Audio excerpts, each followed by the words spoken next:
Hello students,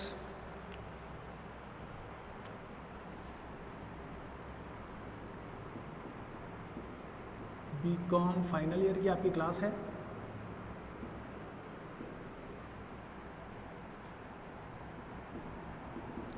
EFM paper second चल रहा है आपके। पेपर का नाम बिजनेस बस्टिंग है।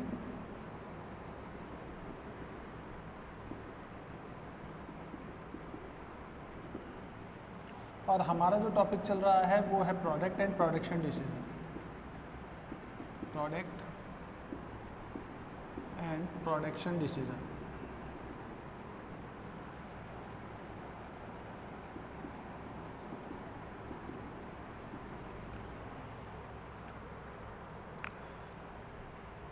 तो इससे रिलेटेड एक क्वेश्चन हम पहले कर चुके हैं और इस क्वेश्चन से रिलेटेड जो डिटेल है वो मैं आपके सामने रख देता हूँ। तो देखिए, क्वेश्चन की जो डिटेल्स हैं वो आपको क्वेश्चन में आउटपुट गिवन है यूनिट्स में 1000, 2000, 3000, 4000, 5000 और 6000, ये आपके पास आउटपुट है। Next, selling price per unit आपके पास गिवन है। सेलिंग प्राइस पर यूनिट ये आपके पास गिवन है 240, 220, 200, 180, 160 और 140।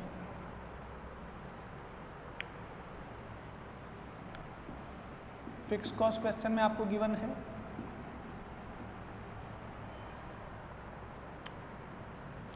50,000 है in all cases. Variable cost आपको गिवन है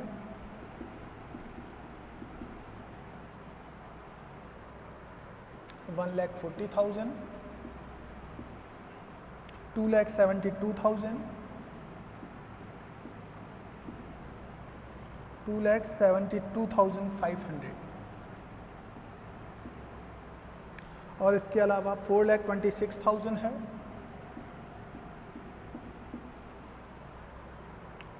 5,26,000,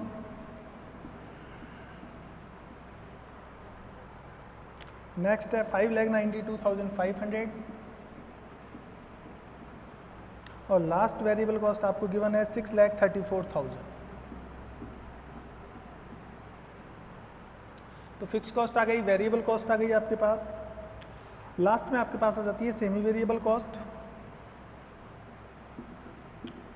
सेमी वेरिएबल कॉस्ट की डिटेल्स आपको जो गिवन है वो कुछ इस तरीके से है 47,000 2 टाइम्स है,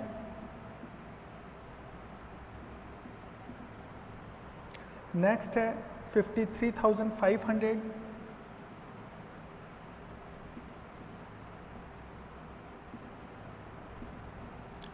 और 67,000।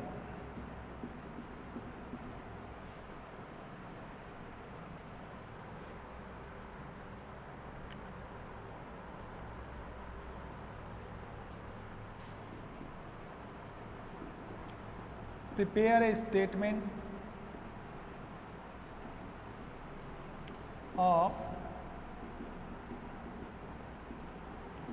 differential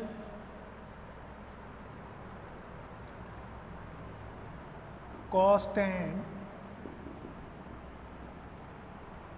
incremental revenue।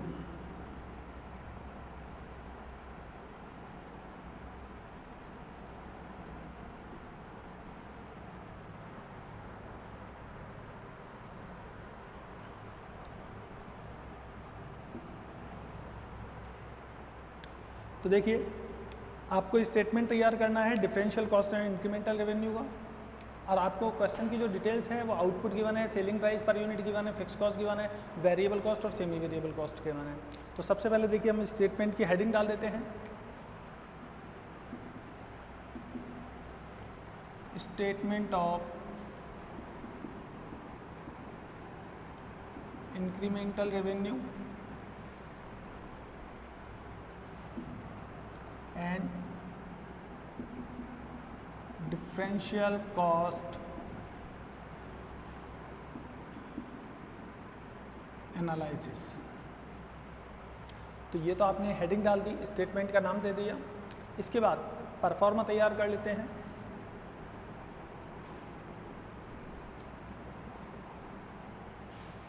तो देखिए सबसे पहले हम ये यूनिट का परफॉर्मा तैयार कर लेते हैं। 1000 यूनिट है आपके पास, 2000 है,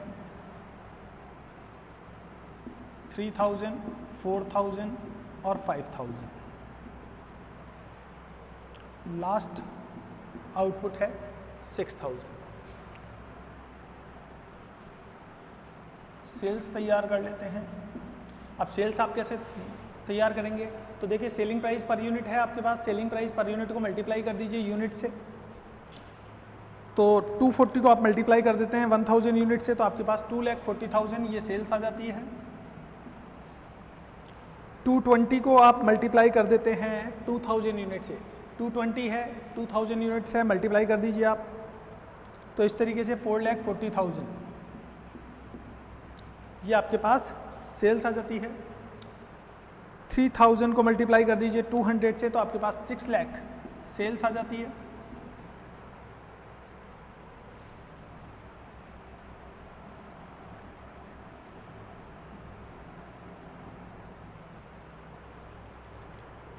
वन 180 को आप मल्टीप्लाई कर दीजिए 4000 से, तो आपके पास सेल्स आ जाएगी 7,20,000।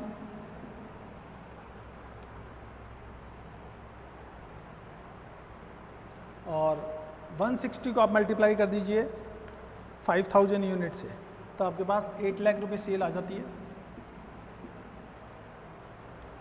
लास्ट है 140, तो 140 को आप मल्टीप्लाई कर दीजिए 6000 से, 8,40,000।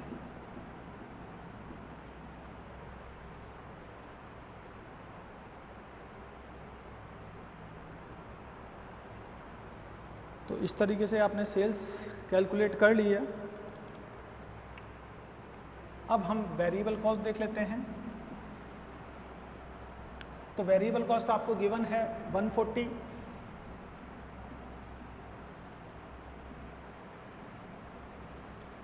$2,72,500, 4,26,000, 5,26,000, 5,92,500 और लास्ट है 6,34,000। तो देखिए वेरिएबल कॉस्ट आ चुकी है, फिक्स कॉस्ट भी आप लिख दीजिए। तो फिक्स कॉस्ट हमारे पास 50,000 है,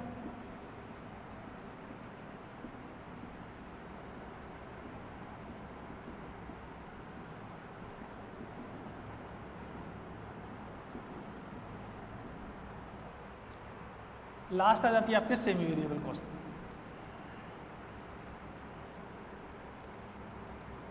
variable cost, fix cost, semi variable cost आ जाती है। सेमी वेरिएबल कॉस्ट आपके पास लास्ट टाइम गिवन है 47।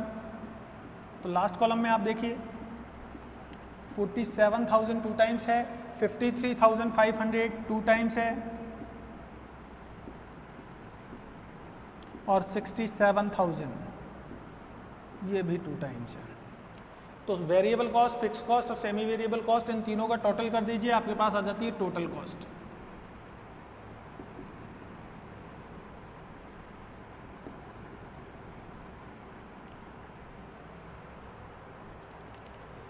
तो 1,40,000 प्लस 50,000 और प्लस 47,000, 2,37,000।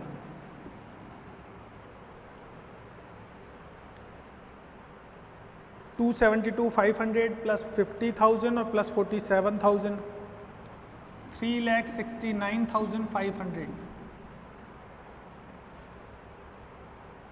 4,26,000, 50,000 और 53,500, ये हो जाती है 5,29,500।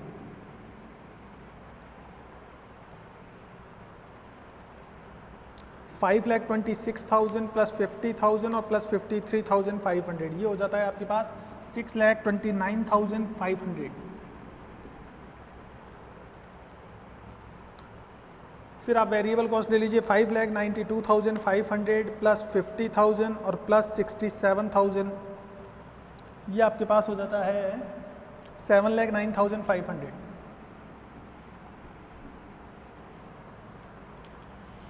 लास्ट आप ले लीजिए 6,34,000 आपके पास वेरिएबल कॉस्ट हो जाती है, फिक्स कॉस्ट 50,000 है और सेमी वेरिएबल कॉस्ट 67,000 है। 7,51,000 ये आपके पास टोटल कॉस्ट हो जाती है। अब आप इंक्रीमेंटल रेवेन्यू देख सकते हैं, या आप इसको रेवेन्यू इंक्रीज्ड भी कह सकते हैं।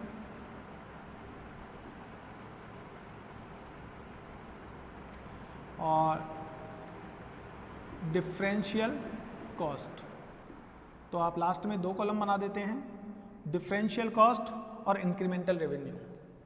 अब देख लेते हैं ये कॉलम आपको दिखाई भी दे रहे हैं या नहीं दे रहे, तो इनको एक बार पीछे से चेक कर लेते हैं। अब आपको पूरा स्टेटमेंट दिखाई दे रहा होगा यहां से।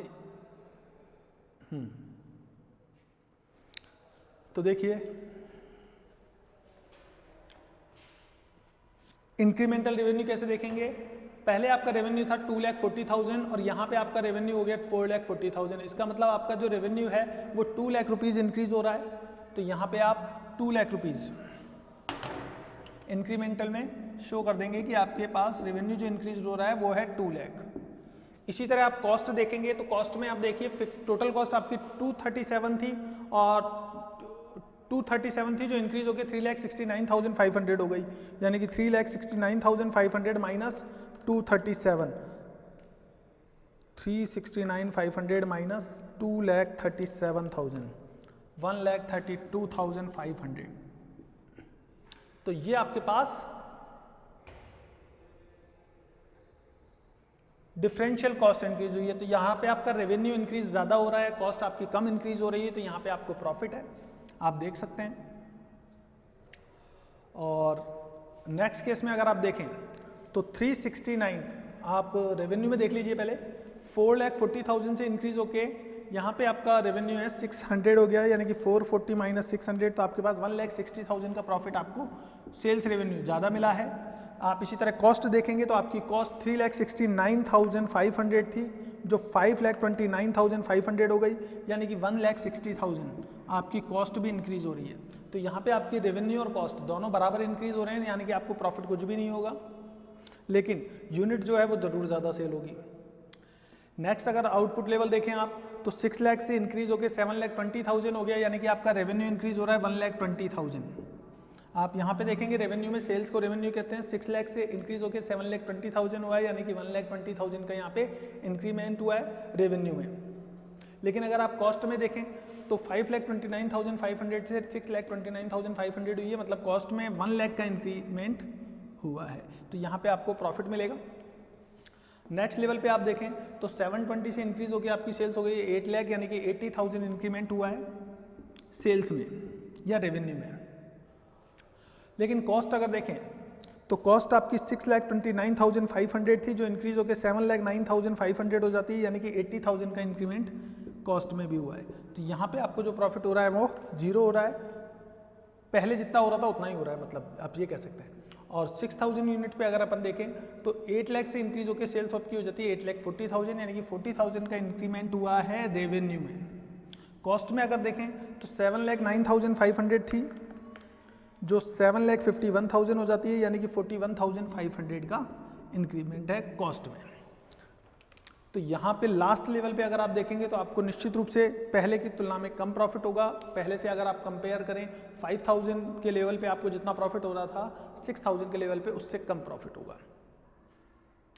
तो यहाँ पे आप देख सकते हैं कि सबसे ज़्यादा प्रॉफिट कहाँ पे है हमें, तो आपको प्रोडक्शन जो करना चाहिए वो यहाँ तक करना चाहिए 5,000 यूनिट तक।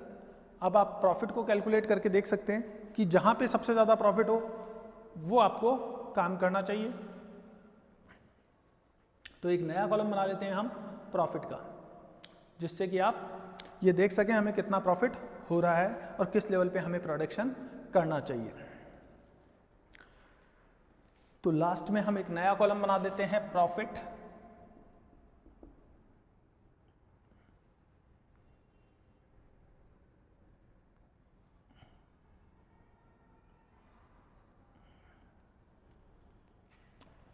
तो देखिए आपके पास सेल्स थी 240, कॉस्ट है 2,37,000, तो इसका मतलब यहाँ पे केवल 3,000 का प्रॉफिट हो रहा है।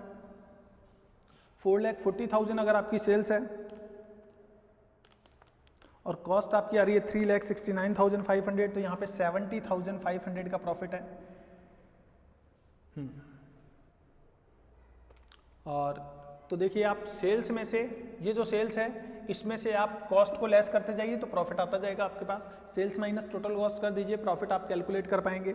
6 लाख की आपकी सेल्स है, जबकि आपका कॉस्ट हो रही है 5,29,500, तो आपको जो प्रॉफिट मिल रहा है 70,500 मिल रहा है इस लेवल पे भी। नेक्स्ट लेवल अगर आप देखें तो नेक्स्ट लेवल यानी कि 4,000 है, तो यहाँ पे आपकी सेल्स थी 7,20,000 और इसमें से कॉस्ट अगर आप लेस करेंगे 6,29,500, तो आपका जो प्रॉफिट था 90,500 हो जाता है। और नेक्स्ट लेवल पे अगर आप देखें तो 8 लाख में से आप लेस कर दीजिए कॉस्ट 7,09,500, तो आपका जो प्रॉफिट है वो 90,500 रहता है। लास्ट लेवल की अगर बात करें तो 8,40,000 आपकी सेल्स है, इसमें से लेस कर दीजिए 7,51,000, तो आपका प्रॉफिट आ जाता है 89,000 पे। तो आप देख सकते हैं कि लास्ट लेवल पे प्रॉफिट है जो कम हो गया है, तो आपका सबसे ज़्यादा जो प्रॉफिट आ रहा है वो इस लेवल पे आ रहा है। तो आपको सेल जो करनी चाहिए वो 5,000 यूनिट सेल करनी चाहिए, जहाँ पे आपकी सेल्स 8 लाख रुपीज़ होती है। तो इस तरीके से आप स्टेटमेंट ऑफ इंक्रीमेंटल रेवेन्यू और डिफरेंशियल कॉस्ट एनालिसिस के थ्रू आप ये शो कर सकते हैं कि आपको किस लेवल पे कितना प्रॉफिट हो रहा है और आपके लिए जो ऑप्टिमम लेवल है आउटपुट का वो क्या होना चाहिए। तो यहाँ पे हमारे पास ऑप्टिमम लेवल जो है आउटपुट का वो 5,000 यूनिट है, जो हमें सेल्स रेवेन्यू देगा 8 लाख, और जहाँ पे कॉस्ट आएगी आपकी 7,09,500 और जो प्रॉफिट होता है वो आपको हो जाता है 90,500 का। तो अब आप इजीली समझ पा रहे होंगे कि जो हमें प्रोडक्शन करना चाहिए, सेल करनी चाहिए, वो 5,000 यूनिट की करनी चाहिए।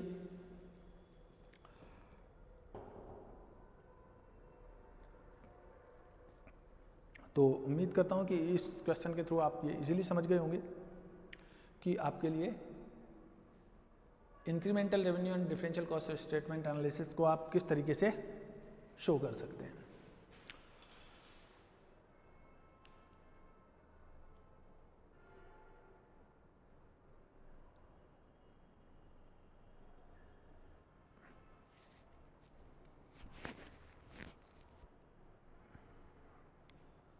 तो इस टाइप के और क्वेश्चन हैं जो आप कैलकुलेट करते रहिए, और अगर कोई प्रॉब्लम आती है तो उनको कमेंट के ज़रिए हमें बताते रहिए। हम जल्दी उनको सॉल्व करके एक नया वीडियो आप तक पहुंचाने की कोशिश करेंगे, और अपनी प्रैक्टिस जारी रखिए। फिर मिलते हैं एक नए वीडियो के साथ। सी you again.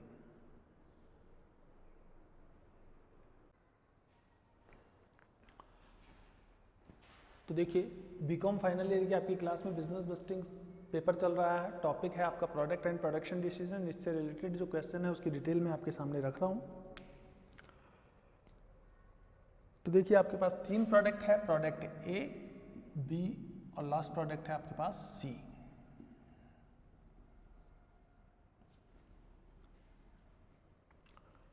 Selling price per unit आपको गिवन है।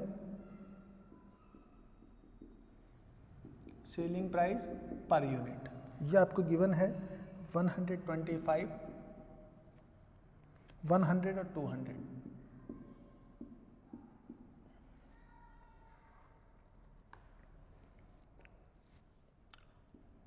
रॉ मटेरियल है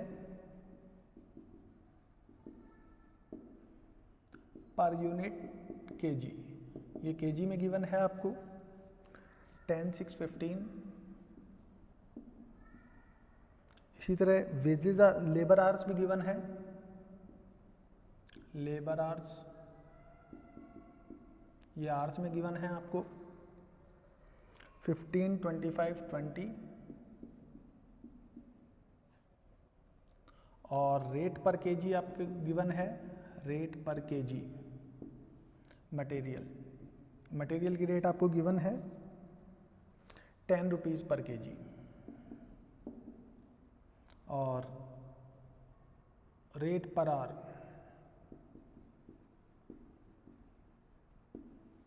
वो आपको गिवन है 1 rupees per hour.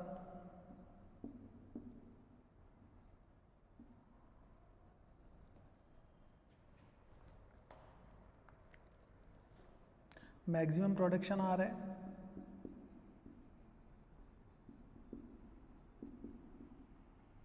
Maximum production आ रहा है आपके पास 1,84,000।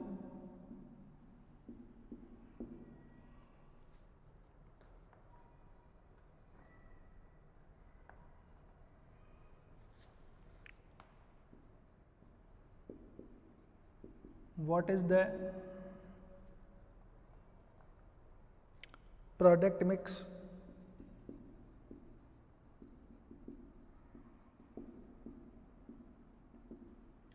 which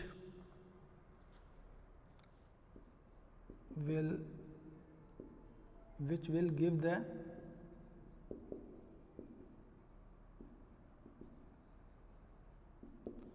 highest profit? तो आपको वो प्रोडक्ट मिक्स बताना है जिससे कि कंपनी को हाईएस्ट प्रॉफिट होगा, सबसे ज़्यादा प्रॉफिट होगा। मैक्सिमम यूनिट यहाँ पे आपको क्वेश्चन की गिवन है, तो मैक्सिमम यूनिट प्रोडक्ट ए के लिए हम कितनी बना सकते हैं, बी के लिए कितनी और सी के लिए कितनी, वो मैं आपको बता देता हूँ। 6,000, 4,000 और 3,000 यूनिट्स आप maximum product A B C के लिए तैयार कर सकते हैं। अब इस क्वेश्चन को किस तरीके से सॉल्व करना है, तो देखिए सबसे पहले हमें कंट्रीब्यूशन के लिए स्टेटमेंट तैयार करना होगा। तो यहाँ पे हम लिख देते हैं statement of contribution per unit product. तो आपके पास 3 प्रोडक्ट हैं, प्रोडक्ट ए, बी और सी।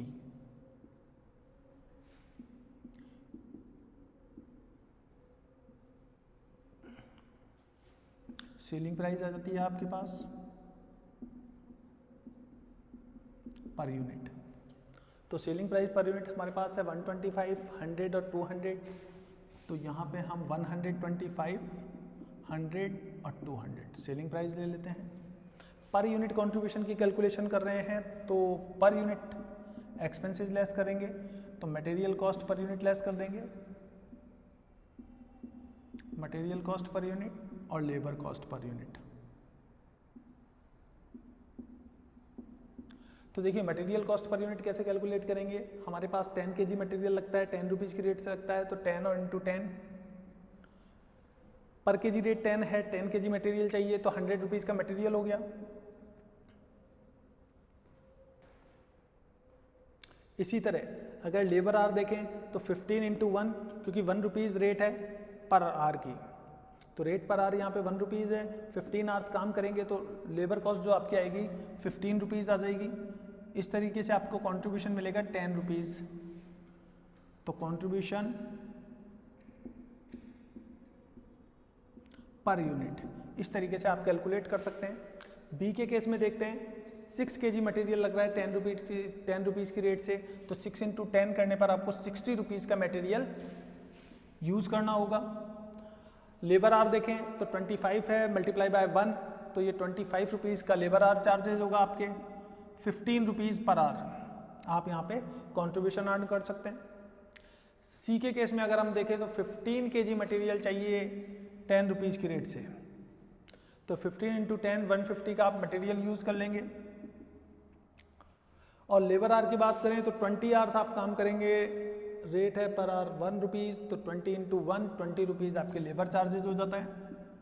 30 रुपीज़ यहाँ पे आप contribution per hour, contribution per unit earn कर सकते हैं। तो ये आपका कंट्रीब्यूशन स्टेटमेंट तैयार हो जाता है। अब यहाँ पे आप contribution per hour, contribution per hour calculate कर सकते हैं, क्योंकि यहाँ पे आपके पास जो मैक्सिमम आवर है वो लिमिटेड है। आप देख लीजिए 1,84,000 आवर आप काम कर सकते हैं। इसका मतलब यहाँ पे जो मटेरियल वो लेबर आवर्स है वो आपके पास लिमिटेड है। तो मैंने आपको कंट्रीब्यूशन पर आवर कैलकुलेट करने के लिए फार्मूला बताया हुआ है C अपॉन की फैक्टर। तो जो फैक्टर आपके पास लिमिटेड होता है वही आपका की फैक्टर होता है। तो यहाँ पे हमारे पास जो की फैक्टर होगा वो हो जाता है लेबर आवर। तो देखिए फॉर्मूला हम यूज़ करेंगे कंट्रीब्यूशन पर आवर के लिए, C upon R per unit output. तो contribution upon R per unit output, यहाँ पे कितने आर्स लग रहे हैं उसका डिवाइड कर देते हैं। तो 10 रुपीज़ आपको कंट्रीब्यूशन मिल रहा है और लेबर आर आपके कितने लगे 15। तो यहाँ पे पर आर आपको जो कंट्रीब्यूशन मिल रहा है वो कितना है, तो 10/15 आप देख सकते हैं 0.67, इतना आप अर्न कर रहे हैं पर आर। सेकेंड केस में अगर अपन देखें तो सेकेंड केस में आप देख सकते हैं कि 15 रुपीज़ आपका कंट्रीब्यूशन है और आपने कितने आर काम किया, 25 आवर्स। ये आप यहाँ से लीजिएगा, ज़्यादा बेटर है कि आप ये वाले आर्स लें, क्योंकि रेट आपने मल्टीप्लाई की हुई है वहाँ पे।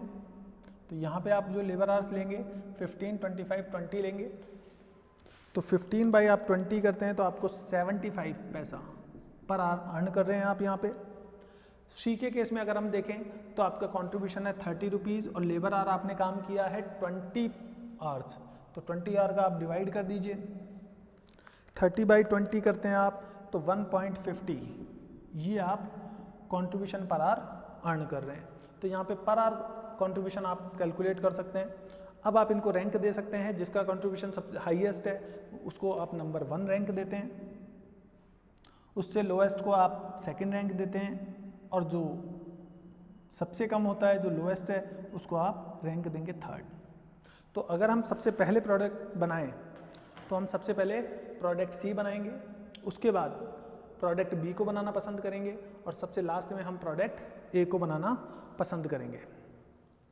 तो इस तरीके से आप देख सकते हैं कि सबसे लास्ट में हम प्रोडक्ट बी को बनाना, प्रोडक्ट ए को बनाना पसंद करेंगे।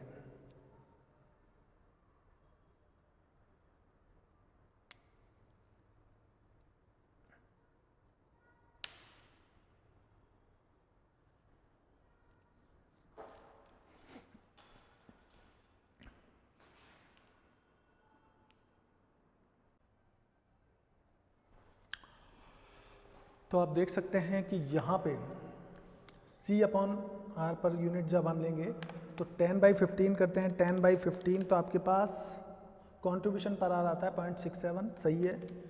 15/25 आप करके देखते हैं तो यहाँ पे आपके पास जो कंट्रीब्यूशन पर यूनिट आएगी वो कम आएगी, 0.75 जो आपने लिखी हुई है ये सही नहीं है। तो यहाँ पे आपके पास कंट्रीब्यूशन आती है 0.60, तो कंट्रीब्यूशन पर यूनिट 60 आएगी। 30/20 करते हैं तो आपके पास 1.5 आती है, तो 1 इसको आप रैंक देंगे सेकेंड और यहाँ पे बी को आप रैंक देते हैं 3rd। तो 1st, 3rd और 2 ये आप रैंक देते हैं प्रोडक्ट को।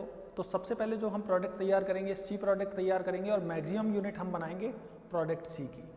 उसके बाद जो बचेगा मटेरियल या लेबर आवर जो बचेंगे उसमें हम प्रोडक्ट ए को तैयार करेंगे और जितनी यूनिट हम प्रोडक्ट ए की तैयार कर सकते हैं उतनी मैक्सिमम यूनिट तैयार कर लेंगे। बाद में जो लेबर आवर्स बचेंगे उनसे जितनी यूनिट तैयार होगी वो केवल बी की तैयार होगी, क्योंकि हम सी और ए मैक्सिमम लेवल पे बना चुके हैं। तो इस तरीके से हम यूनिट तैयार करेंगे। फिलहाल ये सारी चीज़ें हमारे दोबारा काम में आएगी, तो जो जो चीज़ें हमारे काम में आएगी वो हम लिख लेते हैं। तो देखिए कंट्रीब्यूशन पर यूनिट ये आपके पास काम में आने वाला है, तो यहाँ पे हम कंट्रीब्यूशन पर यूनिट ये लिख देते हैं। हमने कितना कैलकुलेट किया हुआ है 10, 15 और 30 रुपीज़।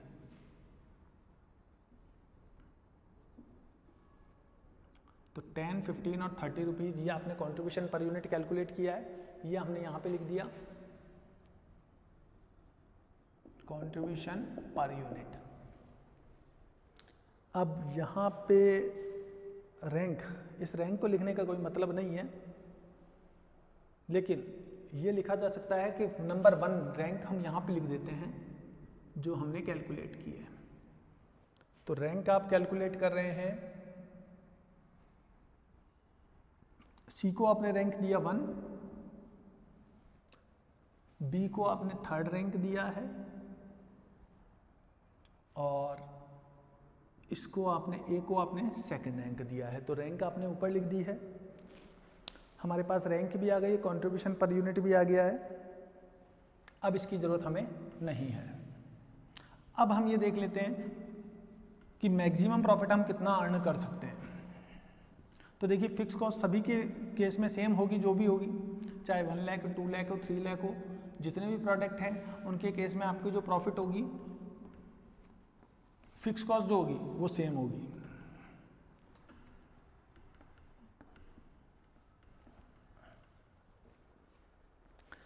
अब हम तैयार कर लेते हैं प्रॉफिट स्टेटमेंट या contribution statement.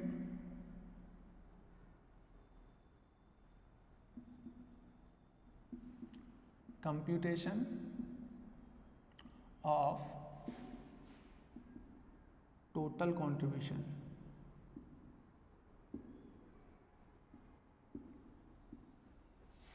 Of all product.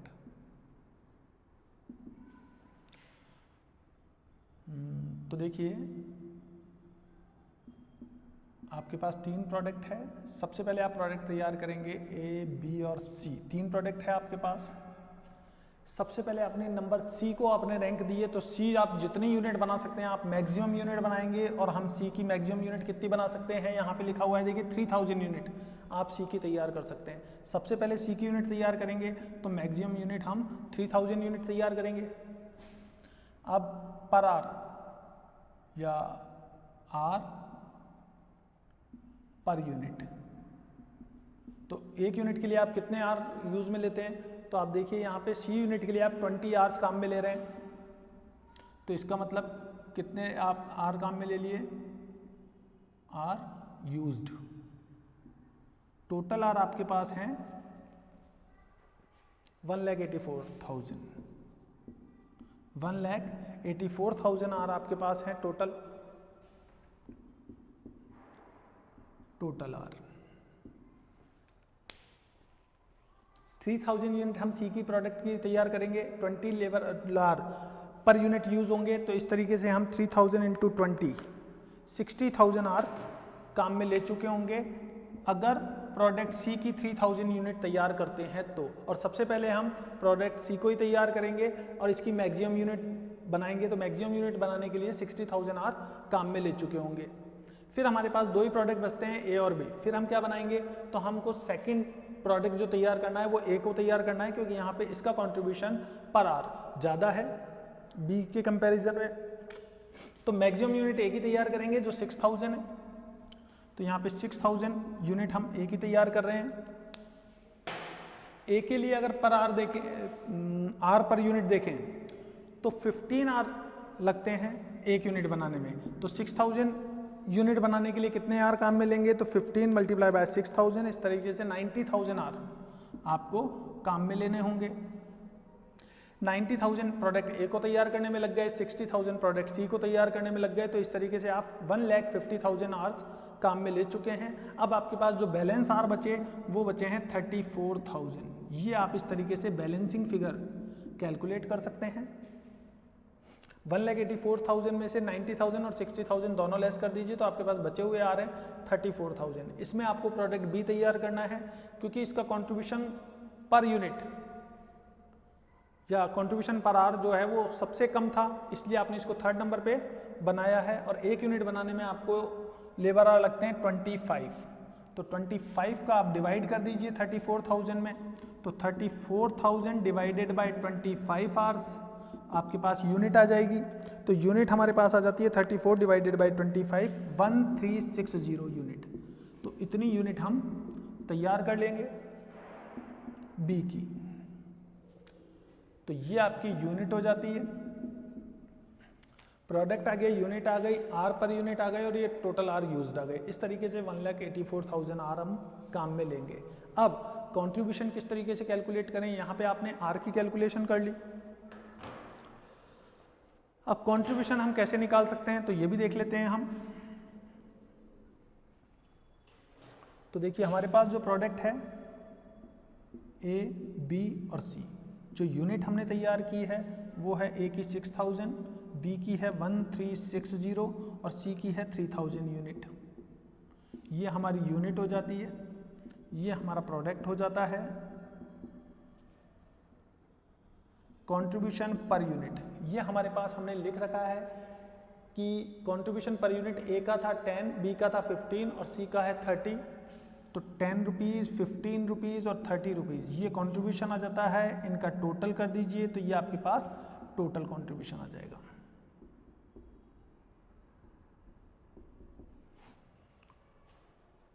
तो टोटल कंट्रीब्यूशन आपके पास आ जाता है यहाँ पे 6 × 10 60,000 का कंट्रीब्यूशन। 1360 मल्टीप्लाई बाय 15, तो 1360 मल्टीप्लाई बाय 15 ये हो जाता है आपके पास 20,400 का कंट्रीब्यूशन। और 3000 × 30 यानी कि 90,000 का कंट्रीब्यूशन यहाँ पे अर्न कर लेते हैं आप।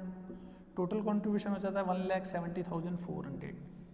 अब फिक्स कॉस्ट जो है वो हर केस में सेम होगी, तो आप कितनी भी लेस कर दीजिए, आपका जो प्रॉफिट होगा, जो टोटल कंट्रीब्यूशन आपका सबसे ज़्यादा आ रहा है वो यहाँ पे आ रहा है। तो इसका मतलब आपको जो प्रोडक्ट मिक्स तैयार करना चाहिए वो ये तैयार करना चाहिए। तो ये आपके लिए बेस्ट प्रोडक्ट मिक्स होगा जिस पे आपको हाईएस्ट प्रॉफिट अर्न होगा। तो उम्मीद करता हूँ ये जो क्वेश्चन है ये आपको समझ में आ गया होगा। इस टाइप के जो दूसरे क्वेश्चंस हैं उनको करने में आपको काफ़ी हेल्प मिलेगी। और अगर कोई प्रॉब्लम होती है तो आप कमेंट करके हमें बता सकते हैं।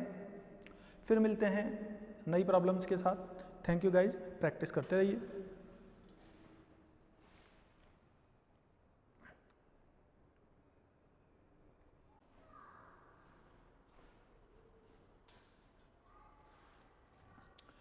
तो एक नया क्वेश्चन ले लेते हैं बिजनेस बस्टिंग का ही, इसी चैप्टर से रिलेटेड क्वेश्चन है। तो इस चैप्टर्स की जो प्रॉब्लम्स हैं वो और कम हो जाती हैं अगर प्रॉब्लम्स हम जितनी ज़्यादा सॉल्व कर सके उतना बढ़िया है। प्रैक्टिस में देखिए जितने क्वेश्चन आप सॉल्व करेंगे उतना आपके लिए बढ़िया है, पेपर उतना बेटर होता जाएगा आपका, आपकी जो प्रैक्टिस है वो उतनी बढ़िया होगी और चैप्टर की जो नॉलेज है वो हर क्वेश्चन के साथ आपकी बढ़ती जाएगी। जितनी प्रैक्टिस हो सकती है आप उतनी प्रैक्टिस कीजिए, जितने ज़्यादा क्वेश्चन सॉल्व करेंगे उतना आपको बेनिफिट मिलेगा।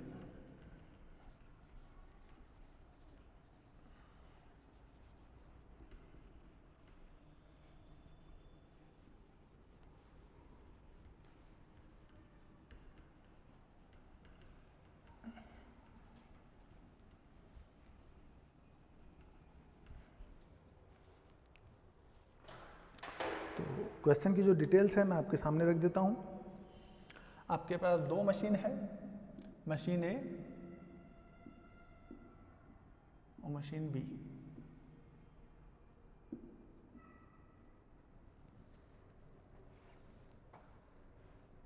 सेलिंग प्राइस पर यूनिट आपको गिवन है 120 और 140। सेलिंग प्राइस आपको गिवन है 120 और 140 पर यूनिट। ये पर यूनिट सेलिंग प्राइस है, इस बात को याद रखिएगा। वेरिएबल कॉस्ट पर यूनिट भी आपको गिवन है। वेरिएबल कॉस्ट पर यूनिट है आपके पास 80 रुपीज़, 90 रुपीज़।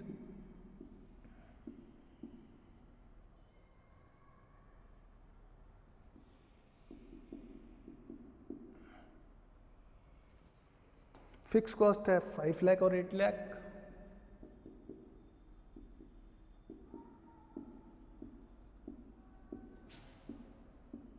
मशीन बी के केस में फिक्स कॉस्ट हो जाती है 8 लाख रुपीज। मशीन ए के केस में है फिक्स कॉस्ट आपके पास 5 lakh.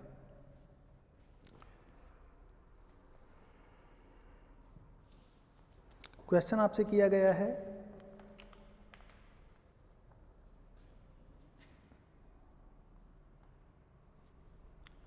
at what level of output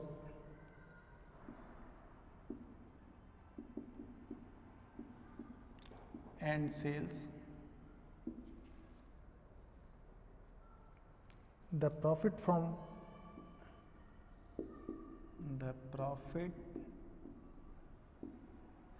the two machines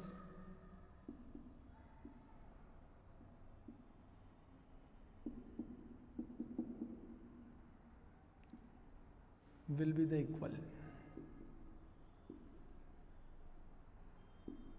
ये जो दोनों मशीन है, दोनों मशीन से जो प्रॉफिट है वो कब इक्वल होता है ये पूछना चाह रहा है। तो इसके लिए देखिए जनरली जो फॉर्मूला यूज़ करते हैं वो मैं आपको बता देता हूँ और किस तरीके से आपको सॉल्व करना है ये भी हम देख लेते हैं।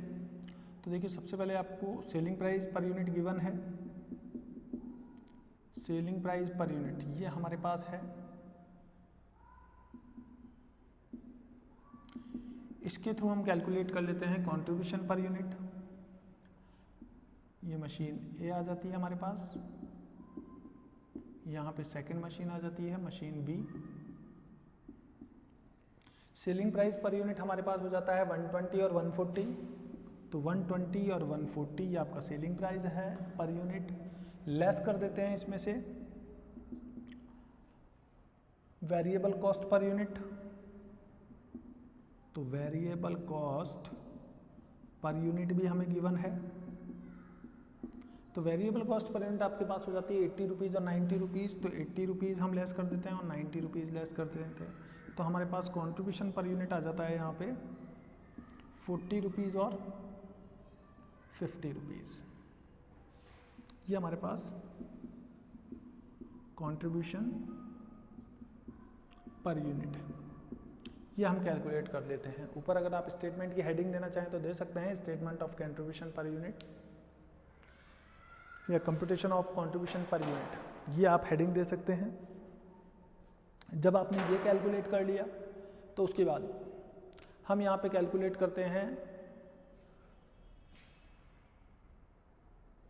Level of output when profit are equal. तो वो लेवल देख रहे हैं हम आउटपुट का जहाँ पे जो प्रॉफिट है वो दोनों मशीनों से इक्वल होता है। तो उसके लिए हम एक फॉर्मूला काम में ले लेते हैं, difference in fix cost, difference in fix cost divided by difference in contribution.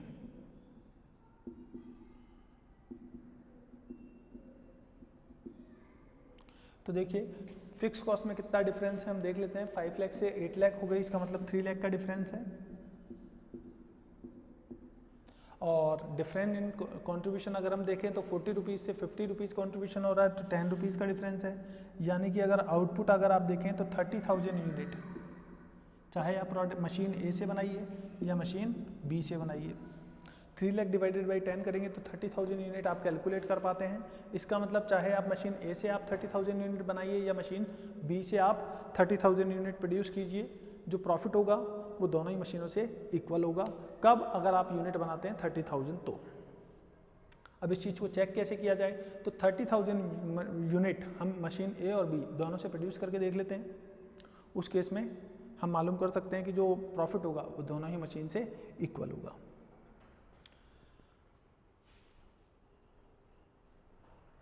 तो यहाँ पे हम कैलकुलेट कर लेते हैं ये चीज़।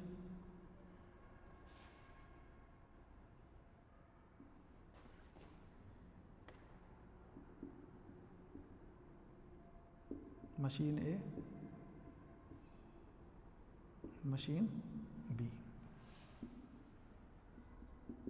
सेलिंग प्राइस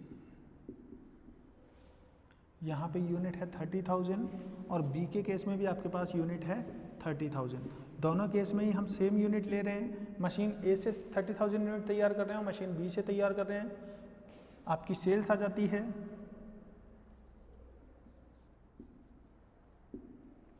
30,000 यूनिट की।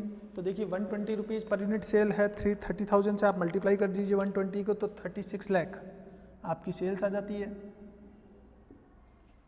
आप इसमें से लेस कर दीजिए वेरिएबल कॉस्ट। तो वेरिएबल कॉस्ट आप कितनी लेस करेंगे? 30,000 इंटू 80, 24 लाख आपके पास वेरिएबल कॉस्ट हो जाती है। इसका मतलब कंट्रीब्यूशन आपके पास 12 लाख हो जाता है। ये आपके पास कंट्रीब्यूशन आ जाता है। इसमें से आप लेस कर दीजिए fix cost.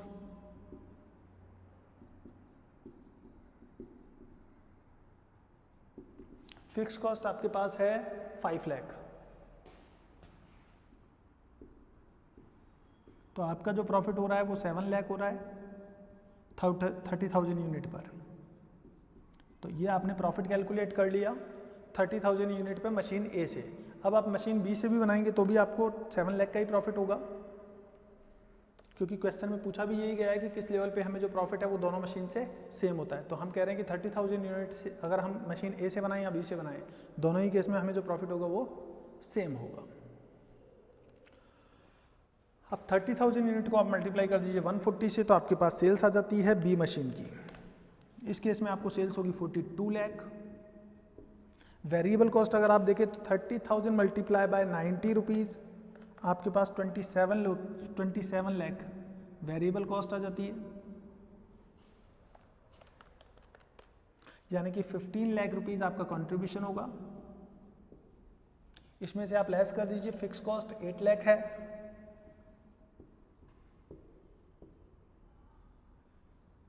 $8 lakh rupees fix cost less करने के बाद आपकी जो प्रॉफिट आ रही है वो फिर से 7 लाख आ रही है। तो इस तरीके से आप देख सकते हैं कि दोनों मशीन से 30,000 यूनिट बनाने पे हमें जो प्रॉफिट हो रहा है वो 7 लाख का ही हो रहा है। तो उम्मीद करता हूँ ये जो क्वेश्चन है आपको इजीली समझ में आ गया होगा, और इस टाइप के जो क्वेश्चंस हैं वो अब आप इजीली सॉल्व कर पाएंगे।